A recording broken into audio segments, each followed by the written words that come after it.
Hello friends, welcome back to my YouTube channel. ಇದು ವರಮಹಾಲಕ್ಷ್ಮಿ ಹಬ್ಬದ video. ಎಷ್ಟು ಒಂದು ತಿಂಗಳಾಯ್ತು ಹೊರತು ನಾನು ಅಪ್ಲೋಡೇ ಮಾಡಿಲ್ಲ. ಇವಾಗ ಅಪ್ಲೋಡ್ ಮಾಡೋಣ ಅಂತ ಮಾಡ್ತಾ ಇದ್ದೀನಿ. ಇದು ಥರ್ಸ್ಡೇ. ದೇವ್ರ ಮನೆ ಅಂದರೆ ದೀಪಗಳು ಎಲ್ಲನೂ ಕೂಡ ತೊಳೆದು ಇಡ್ತಾ ಇದ್ವಿ. ಇನ್ನು ಮಾರ್ನಿಂಗ್ ಎದ್ದರೆ ಕೆಲಸ ಇರುತ್ತಲ್ವ, ಹಾಗಾಗಿ ತುಳಿಯೋಕ್ಕಾಗಲ್ಲ ಅಂತ ಹೇಳ್ಬಿಟ್ಟು ಸೊ ಎಲ್ಲ ದೀಪ ಮತ್ತು ತಟ್ಟೆಗಳು ಮತ್ತು ದೇವ್ರ ವಿಗ್ರಹಗಳು ಎಲ್ಲನೂ ಕೂಡ ತೊಳೆದು ಇಡ್ತಾ ಇದ್ದೆ.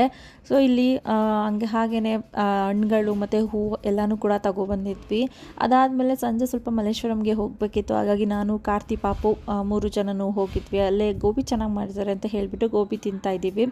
ಸೊ ಅದಾದಮೇಲೆ ಸ್ವಲ್ಪ ಅಂದರೆ ಏನೋ ಐಟಮ್ಸ್ಗಳು ತೊಗೋಬೇಕಿತ್ತು, ಮರ್ತೋಗಿತ್ತು. ಹಾಗಾಗಿ ಸಡನ್ನಾಗಿ ಬಂದ್ವಿ. ಎಷ್ಟು ರಶ್ ಇತ್ತಂತ ಅಂದರೆ ಈ ಮಲ್ಲೇಶ್ವರಮಲ್ಲಿ ಹಬ್ಬದ ಟೈಮಲ್ಲಂತೂ ಕಾಲಿಡೋಕ್ಕೆ ಜಾಗ ಇರೋದಿಲ್ಲ. ಅಷ್ಟು ಜನ ಇರ್ತಾರೆ, ತುಂಬ ಜನ ಇರ್ತಾರೆ. ಏನಂತ ಹೇಳಿದ್ರೆ ಯಾವಾಗಲೂ ಅಷ್ಟೇ, ನಾವು ಹಬ್ಬದ ಹಿಂದಿನ ದಿನವೇ ಇಲ್ಲಿಗೆ ಬರಬೇಕಾಗತ್ತೆ. ಏನಾದರೂ ಒಂದು ಇರುತ್ತೆ, ಏನಾದರೂ ತೊಗೋಬೇಕಾಗತ್ತೆ. ಹಾಗಾಗಿ ಹಬ್ಬದ ಹಿಂದಿನ ದಿನ ಬಂದೇ ಬರ್ತೀವಿ. ಸೊ ಹಾಗಾಗಿ ಏನೋ ತೊಗೋಬೇಕಿತ್ತು, ಮರ್ತೋಗಿತ್ತು ಅಂತ ಬಂದ್ವಿ. ಹಾಗೆಯೇ ಕಮಲನೂ ಕೂಡ ತೊಗೊಂಡಿರಲಿಲ್ಲ, ದೇವ್ರಿಗೆ ತೊಗೊಳ್ಳೋಣ ಅಂತ ಬಂದ್ವಿ. ತುಂಬಾ ರಶ್ ಇತ್ತು. ಹಾಗೆಯೇ ಅಲ್ಲಿ ಪಿಜ್ಜಾ ಕೂಡ ಚೆನ್ನಾಗಿ ಮಾಡ್ತಾರೆ. ಸೊ ಅಲ್ಲಿ ಹೋಗಿದ್ವಿ. ನಾವು ಯಾವಾಗಲೂ ರೆಗ್ಯುಲರ್ ಆಗಿ ಹೋಗೋ ಕಡೆ. ಅಲ್ಲಿ ತುಂಬ ಜನ ರಶ್ ಇದ್ರು ಅಂತ ಬೇರೆ ಕಡೆ ಇದ್ವಿ. ಅಲ್ಲಿ ಚೆನ್ನಾಗಿ ಮಾಡಿರಲಿಲ್ಲ ಅಷ್ಟು. ಅಲ್ಲೆಲ್ಲ ಐಟಮ್ಸ್ಗಳೆಲ್ಲ ತೊಗೊಂಡು ಕಮಲ ಹುಡುಕಿದ್ವಿ. ಎಲ್ಲ ಕಡೆ ಖಾಲಿ ಆಗಿಬಿಟ್ಟಿತ್ತು, ಒಂದೊಂದು ಕಡೆ ಚೆನ್ನಾಗಿರಲಿಲ್ಲ. ಆಮೇಲೆ ಬರ್ಬೇಕಾದ್ರೆ ಆನ್ ದ ವೇ ಮನೆ ಹತ್ರ ಇತ್ತು, ತೊಗೊಂಡ್ವಿ. ಅದಾದಮೇಲೆ ಬೇಕ್ರಿಗೆ ಬಂದ್ವಿ. ಅಲ್ಲಿ ಮಿಕ್ಸ್ಚರ್ ಮತ್ತು ಚರಿಗೆ ಸ್ವೀಟು ಒಂದಿಷ್ಟ ಅದು. ಸೊ ಆ ಸ್ವೀಟ್ ತೊಗೊಂಡು ಮನೆಗೆ ಬಂದ್ವಿ. ಇದು ಫ್ರೈಡೇ ಮಾರ್ನಿಂಗ್ ಮಾಡ್ತಾರೆ ಅಂತ ವ್ಲಾಗ್. ಸೊ ಎದ್ದು ಎಲ್ಲ ಸ್ನಾನ ಮಾಡಿ, ಚರಿಗೆ ಸ್ನಾನ ಮಾಡಿ ಎಲ್ಲ ರೆಡಿಯಾಗಿ ಇವಾಗ ದೇವ್ರನ್ನ ಕೂರಿಸ್ಬಿಟ್ಟು ಪೂಜೆನ ಮಾಡ್ತಾಯಿದ್ದೀವಿ.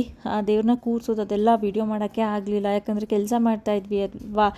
ವೀಡಿಯೋ ಮಾಡ್ತಾ ಕೆಲಸ ಮಾಡೋಕ್ಕಾಗಲಿಲ್ಲ. ಸೊ ಕಾರ್ತಿನೂ ಕೂಡ ಚರಿನ ನೋಡ್ಕೋತಾ ಇದ್ರು. ಹಾಗಾಗಿ ದೇವ್ರನ್ನ ಕೂರಿಸೋದು ವೀಡಿಯೋ ಮಾಡೋಕ್ಕಾಗಿಲ್ಲ.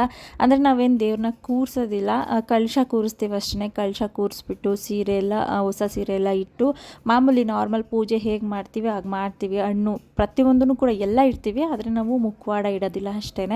ಅಮ್ಮನ ಮನೆಯಲ್ಲಿ ಮುಖವಾಡ ಇಟ್ಟು ಎಲ್ಲ ಪೂಜೆ ಮಾಡ್ತೀವಿ ಗ್ರ್ಯಾಂಡಾಗಿ. ಬಟ್ ಇಲ್ಲಿ ಇವರು ಇದೇ ಥರ ನಡೆಸ್ಕೊಂಡು ಬಂದಿರೋದು. ಕಳಶ ಇಟ್ಬಿಟ್ಟು ಮತ್ತು ಸೀರೆ ಎಲ್ಲ ಬಳೆ ಎಲ್ಲ ಇಟ್ಬಿಟ್ಟು ಪೂಜೆನ ಮಾಡ್ತೀವಿ. ಸೊ ಹಾಗಾಗಿ ಎಲ್ಲ ರೆಡಿ ಮಾಡಿಕೊಂಡು ಇವಾಗ ಪೂಜೆನ ಮಾಡ್ತಾಯಿದ್ದೀವಿ. ನಾನು ಪೂಜೆ ಮಾಡಬೇಕಾದ್ರೆ ಸರಿ ನಾನು ಮಾಡ್ತೀನಿ ಅಂತ ಹೇಳ್ಬಿಟ್ಟು ಗಂಧದ ಕಡ್ಡಿ ಇಸ್ಕೊಂಡು ಮಾಡ್ತಾಯಿದ್ದ. ಅವನು ಅಂದರೆ ಗಂಧದ ಕಡ್ಡಿ ಇಟ್ಕೋತಾನೆ ಅಷ್ಟೇ, ಅದನ್ನು ಹಚ್ಚಿ ಕೊಟ್ಟರೆ ಹೊಗೆಗೆ ಕಣ್ಣು ಉರಿಯುತ್ತೆ ಅಂತ ಹೇಳಿಬಿಟ್ಟು ವಾಪಸ್ ಕೊಟ್ಬಿಡ್ತಾನೆ. ಅವನು ಸುಮ್ಮನೆ ಅಂದರೆ ಹಚ್ಚದೇ ಇರೋ ಅಂತಹ ಗಂಧದ ಕಡ್ಡಿನ ಇಟ್ಕೊಂಡು ಹಾಗೆ ಪೂಜೆ ಮಾಡ್ತೀನಿ ಅಂತ ಮಾಡ್ತಾ ಇರ್ತಾನೆ. ಸೊ ಇವಾಗ ನಾನು ಪೂಜೆನ ಮಾಡ್ತಾಯಿದ್ದೀನಿ. ಫಸ್ಟು ನಾನೇ ದೀಪ ಹಚ್ಬಿಟ್ಟು ಪೂಜೆನ ಮಾಡ್ತಾಯಿದ್ದೀನಿ. 9:30 ಅಷ್ಟರೆಲ್ಲ ಪೂಜೆ ಮಾಡಿಬಿಟ್ವಿ ನಾವು. ಪೂಜೆ ಆಯಿತು ಅಂದರೆ ಬೆಳಿಗ್ಗೆ ಬೇಗನೆ ಇದ್ವಿ. ಅದು ಇದು ಕೆಲಸ ಅಂತ ಆಗಿ 9 ಗಂಟೆ ಹಾಗೆ ಹೋಯಿತು. ಫಸ್ಟು ಪೂಜೆ ಮಾಡಿಬಿಟ್ರೋಣ, ಆಮೇಲೆ ತಿಂಡಿ ಮಾಡ್ಕೊಂಡ್ರಾಯ್ತು ಅಂತ ಹೇಳಿಬಿಟ್ಟು ಮಾಡ್ಕೋತಾ ಇದ್ದೀವಿ. ಚರಿಗೆ ನಾನು ಎದ್ದ ತಕ್ಷಣವೇ ಅವ್ನಿಗೆ ಬಿಸಿನೀರು ಕುಡಿಸ್ಬಿಟ್ಟು ಹಾಲು ಕುಡಿಸ್ಬಿಟ್ಟು ತಿಂಡಿನೂ ಮಾಡಿ ತಿನ್ನಿಸ್ಬಿಟ್ಟಿದ್ದೆ ಅವನೊಬ್ಬಂಗೆ. ಯಾಕಂದರೆ ಮಕ್ಕಳು ಅಶ್ವ ತಡೆಯಲ್ಲ ಅಲ್ವಾ. ಪೂಜೆ ಸ್ವಲ್ಪ ಲೇಟ್ ಆದರೆ ಸುಮ್ಮನೆ ಅಳ್ತಾ ಇರ್ತಾನೆ. ಅವನು ಕೂಡ ಮಧ್ಯ ಹೋಗಿ ಪೂಜೆ ಮಧ್ಯೆ ಎಲ್ಲ ತಿನ್ಸೋಕ್ಕಾಗಲ್ಲ ಅಂತ ಹೇಳ್ಬಿಟ್ಟು ನಾನು ಅವನಿಗೆ ತಿನ್ನಿಸ್ಬಿಟ್ಟೆ ಫಸ್ಟೇ. ನಾವು ಬೇಕಾದ್ರೆ ಪೂಜೆ ಆದಮೇಲೆ ನಿಧಾನಕ್ಕೆ ತಿನ್ಕೊಳ್ಳೋಣ ತಿಂಡಿನ ಅಂತ ಹೇಳಿಬಿಟ್ಟು ಫಸ್ಟ್ ಅವನಿಗೆ ಮಾಡಿ ತಿನ್ನಿಸ್ಬಿಟ್ಟೆ. ಅದಕ್ಕೆ ಅವನು ಆರಾಮಾಗಿ ಓಡಾಡಿಕೊಂಡು ಪೂಜೆ ಎಲ್ಲ ಮಾಡ್ಕೊಂಡಿದ್ದ.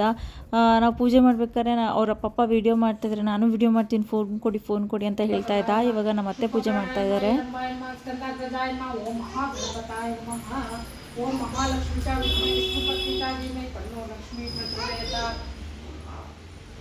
ಓಂ ಮಹಾಲಕ್ಷ್ಮಿ ಸುಮದಿನ ವಂದಿತೆ ಸುಂದರ ಚಂದ್ರ ಸಹೋದರಿಯೇ ಮಮಯಿ ಕಾಮಿ ಲಕ್ಷ್ಮಿ ಜಯ. ಇವಾಗ ಚರಿ ಮತ್ತು ಕಾರ್ತಿ ಪೂಜೆನ ಮಾಡ್ತಾಯಿದ್ದಾರೆ. ಚರಿ ಅವ್ರ ಪಪ್ಪ ರೂಮ್ಗೆ ಹೋಗಿದ್ರೆ ಕಾರ್ತಿ ಬನ್ನಿ ಪೂಜೆ ಮಾಡೋಣ ಮಾಮಿ ಅಂತ ಕರ್ಕೊಬರ್ತಾನೆ. ಇವಾಗಂತೂ ಅವನು ಫಸ್ಟ್ ಪಪ್ಪ ಅಂತ ಕರಿತಿದ್ದೆ, ಇವಾಗ ಹೆಸರಿಡದೆ ಕರಿತಾನೆ, ಕಾರ್ತಿ ಅಂತ ಕರಿತಾನೆ. ಸೊ ನಾವೆಲ್ಲ ಕರಿತೀವಲ್ಲ, ಹಾಗಾಗಿ ಅವನು ಕೂಡ ಕಾರ್ತಿ ಅಂತ ಕರಿತಾನೆ. ಇವಾಗಂತೂ ಮಾತು ತುಂಬ ಆಡ್ತಾ ಇದ್ದಾನೆ. ಫಸ್ಟ್ ಆದರೆ ಅಪ್ಪ ಅಮ್ಮ ಅಜ್ಜಿ ತಾತ ಕೆಲವೊಂದು ವರ್ಡ್ಸ್ನ ಮಾತಾಡ್ತಾ ಇದ್ದ. ಇವಾಗಂತೂ ನಾವು ಏನು ಮಾತಾಡ್ತೀವಿ ಅದೇ ಥರ ಮಾತಾಡ್ತಾನೆ.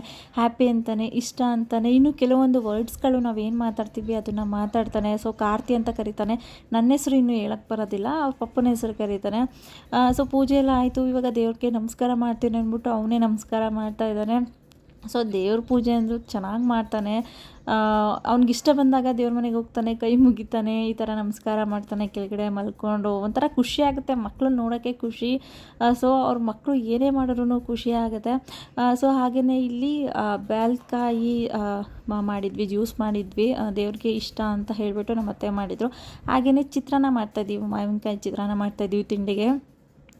ಸೊ ನಮ್ಮ ಅತ್ತೆ ಇಲ್ಲಿ ಒಗ್ಗರಣೆ ಎಲ್ಲ ಮಾಡ್ಕೋತಾಯಿದ್ರು, ನಾನಿಲ್ಲಿ ಮಾವಿನಕಾಯಿನ ತುರ್ಕೊಡ್ತಾಯಿದ್ದೆ. ಹಂಗೆ ತಿಂಡಿಯ ತಕ್ಷಣ ಹಂಗೇ ಅಡುಗೆ ಮಾಡಿಬಿಡೋಣ, ಯಾಕಂದರೆ ಲೇಟ್ ಆಗಿಬಿಡುತ್ತೆ ಅಂತ ಹೇಳಿಬಿಟ್ಟು ಹಂಗೆ ತಿಂಡಿ ಮಾಡ್ತಾಯಿದ್ದೀವಿ. 10 ಗಂಟೆ ಆಗಿದೆ, ಇನ್ನೂ ತಿಂಡಿನೇ ಮಾಡಿರಲಿಲ್ಲ.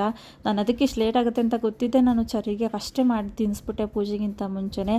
ಇವನಿಲ್ಲಿ ಓಡಿ ಬಂದು ಬಾಗಿಲಿಂದ ಔಸ್ಕೋತಾ ಇದ್ದಾನೆ ಅವ್ರ ಅಪ್ಪನ, ನನ್ನ ಹುಡುಕು ಅಂತ ಹೇಳ್ಬಿಟ್ಟು ಆಟಾಡ್ತಾಯಿದ್ರು ಅವರಿಬ್ಬರು. ನಾನಿಲ್ಲಿ ಚಿತ್ರಾನ್ನಕ್ಕೆ ಒಗ್ಗರಣೆ ಮಾಡ್ಕೋತಾ ಇದ್ದೆ. ಹಾಗೆ ಕೋಸಂಬರಿ ಮಾಡಿದ್ವಿ, ಸೌತೆಕಾಯಿ, ಹೆಸರುಬೇಳೆ ಮತ್ತು ಕಾರ್ನ್, ಕೊತ್ತಂಬರಿ ಸೊಪ್ಪು ಎಲ್ಲನೂ ಹಾಕಿ ಮಾಡಿದ್ವಿ, ಕ್ಯಾರೆಟ್ ತುರಿ ಎಲ್ಲನೂ ಕೂಡ. ಹಾಗೆ ಕಾಳುಗೊಜ್ಜನ್ನು ಕೂಡ ಮಾಡಿದ್ವಿ, ಒಬ್ಬಟ್ಟು ಕೂಡ ಮಾಡಿದ್ವಿ. ಕಾರ್ತಿಲಿ ತಿಂತಾ ಇದ್ದಾರೆ ಒಬ್ಬಟ್ಟು ಮತ್ತು ಕಾಳುಗೊಜ್ಜು ಮತ್ತು ಕೋಸಂಬರಿ ಹಾಕ್ಕೊಟ್ಟಿದ್ದೀವಿ. ಸೊ ಹಾಗೆಯೇ ಮಧ್ಯಾಹ್ನ ಎಲ್ಲ ಊಟ ಮಾಡಿಕೊಂಡು, ಅದು ಮಧ್ಯಾಹ್ನದ ಊಟ ನಾನು ವಿಡಿಯೋ ಮಾಡಿರೋದು. ಸೊ ತಿಂಡಿನೂ ಚಿತ್ರಾನ್ನ ತಿಂದ್ಕೊಂಡು ಆಮೇಲೆ ಅಡುಗೆ ಮಾಡಿಕೊಂಡು ಮಧ್ಯಾಹ್ನ ಸ್ವಲ್ಪ ಲೈಟಾಗಿ ಊಟ ಎಲ್ಲ ಮಾಡಿಕೊಂಡು ಇವಾಗ ಒಂದು 3 ಆಗಿತ್ತು ಅನಿಸುತ್ತೆ. ಇವಾಗ ನಾವು ನಮ್ಮ ಚಿಕ್ಕತ್ತೆ ಮನೆಗೆ ಹೋಗ್ತಾ ಇದ್ದೀವಿ. ಅರ್ಶಿನ ಕುಂಕುಮಕ್ಕೆ ಕರೆದಿದ್ರು, ಹಾಗಾಗಿ ಹೋಗಿ ಬರೋಣ ಅಂತ ಹೋಗ್ತಾ ಇದ್ದೀವಿ. ಇನ್ನು ಸಂಜೆ ಹೋದರೆ ಮುಸ್ಸಂಜೆ ಆಗಿಬಿಡುತ್ತೆ. ಕುಂಕುಮಕ್ಕೆ ಬರ್ತಾ ಇರ್ತಾರೆ, ಕರಿಯೋಕ್ಕೆ ಬರ್ತಾ ಇರ್ತಾರೆ, ಮತ್ತು ನಾವು ಕರೆದಿರೋರು ಕೂಡ ಬರ್ತಾ ಇರ್ತಾರೆ ಅರ್ಶಿನ ಕುಂಕುಮ ತಗೊಳ್ಳೋದಕ್ಕೆ ಅಂತ ಹೇಳಿಬಿಟ್ಟು. ಮಧ್ಯಾಹ್ನ ಊಟ ಆದ ತಕ್ಷಣವೇ ಇವಾಗ ಹೊರಡ್ತಾ ಇದ್ದೀವಿ. ಚರಿನೂ ಕೂಡ ಮಲ್ಕೊಂಡಿರಲಿಲ್ಲ, ಅವನು ನಿದ್ದೆ ಟೈಮ್ ಇವಾಗ ಮಲ್ಕೋತಾನೆ ಅಂತ ಅಂದ್ಕೊಂಡೆ. ಕಾರಲ್ಲಿ ಮಲ್ಕೊಂಡ, ಅಷ್ಟರಲ್ಲಿ ಮನೆಗೆ ಬಂದ್ವಿ. ಅಷ್ಟರಲ್ಲಿ ನಮ್ಮ ಚಿಕ್ಕ ಮಾವ ಎದ್ದೇಳಿಸ್ಬಿಟ್ರು, ಮಾತಾಡ್ಸಿರಲಿಲ್ಲ ಅಂತ ಹೇಳ್ಬಿಟ್ಟು. ಅವನು ಅರ್ಧಂಬರ್ಧ ನಿದ್ದೆ ಆಗಿತ್ತಲ್ಲ, ಯಾರ ಹತ್ರನೂ ಹೋಗ್ತಿರಲಿಲ್ಲ, ಅಳ್ತಾ ಇದ್ದ, ಏನೂ ಕೂಡ ತಿಂತಾ ಇರಲಿಲ್ಲ. ಅವ್ರು ಒಬ್ಬಟ್ಟು ತಿನ್ನಿಸ್ತೀನಿ ಅಂದ್ಬಿಟ್ಟು ತಿನ್ನಿಸ್ತಾಯಿದ್ರು, ತಿನ್ನಪ್ಪ ಅಂತ ಹೇಳ್ಬಿಟ್ಟು. ಆದರೂ ಅವ್ನು ತಿಂತಿರಲಿಲ್ಲ, ಅರ್ಧ ನಿದ್ದೆ ಆಗಿಬಿಡ್ತು ಅವನಿಗೆ. ಎವ್ವಿ ಆಟ ಮಾಡ್ತಾಯಿದ್ದ, ಅಳ್ತಾ ಇದ್ದ. ಸೊ ಇಲ್ಲೂ ಕೂಡ ದೇವ್ರನ್ನ ಕೂರಿಸಿದ್ರು. ಇಷ್ಟು ವರ್ಷ ಗ್ರ್ಯಾಂಡಾಗಿ ಕೂರಿಸ್ತಾಯಿದ್ರು, ಇವಾಗ ಸಿಂಪಲ್ಲಾಗಿ ಕೂರಿಸಿದ್ದಾರೆ. ನಾವು ಅಲ್ಲಿ ಲೈಟಾಗಿ ಒಬ್ಬಟ್ಟು ತಿಂದ್ಕೊಂಡು ಬಂದ್ವಿ. ಅಲ್ಲಿಂದ ಬಂದು ಸ್ವಲ್ಪ ಲೇಟಾಗಿತ್ತು, 5:45 ಎಲ್ಲ ಆಗಿಬಿಟ್ಟಿತ್ತು. ನಮ್ಮ ಅತ್ತೆನ ಮನೆಗೆ ಬಿಟ್ಬಿಟ್ಟು ನಾವಿಲ್ಲಿ ರಿಲಯನ್ಸ್ ಮಾರ್ಟ್ಗೆ ಬಂದಿದ್ದೀವಿ. ಯಾಕಂದರೆ ಟೈಮ್ ಆಗಿಬಿಟ್ಟಿತ್ತಲ್ಲ, ಮುಸ್ಸಂಜೆ ಅರ್ಶಿನ ಕುಂಕುಮ ತೊಗೊಳಕ್ಕೆ ಬರ್ತಾರೆ ಅಂತ ಹೇಳ್ಬಿಟ್ಟು ಅವರು ನಾನು ಮನೇಲಿ ಇರ್ತೀನಿ ಅಂತ ಹೇಳಿದರು. ಅಲ್ಲಿ ಅವ್ರನ್ನ ಮನೇಲಿ ಬಿಟ್ಬಿಟ್ಟು ಇವಾಗ ಬಂದಿದ್ದೀವಿ.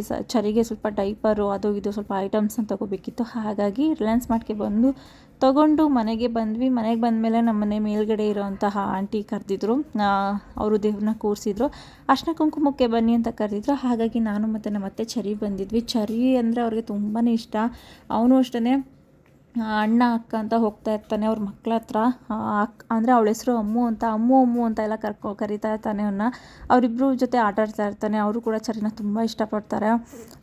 ಅವ್ರನ್ನ ಆಂಟಿ, ಅಂಕಲ್, ಅಣ್ಣ, ಅಕ್ಕ ಅಂತೆಲ್ಲ ಕರ್ಕೊಂಡು ಅವ್ರ ಜೊತೆ ಎಲ್ಲ ಹೋಗ್ತಾ ಇರ್ತಾನೆ, ಆಟಾಡ್ತಾ ಇರ್ತಾನೆ. ಸೊ ಅಲ್ಲಿಂದ ಬಂದು ಇವಾಗ ದೇವ್ರನ್ನ ಕದಲಿಸೋಣ ಅಂತ ಹೇಳ್ಬಿಟ್ಟು ಕದಲಿಸ್ತಾ ಇದ್ದೀವಿ. ಸೊ ಇದಿಷ್ಟು ಈ ವಿಡಿಯೋ. Thank you.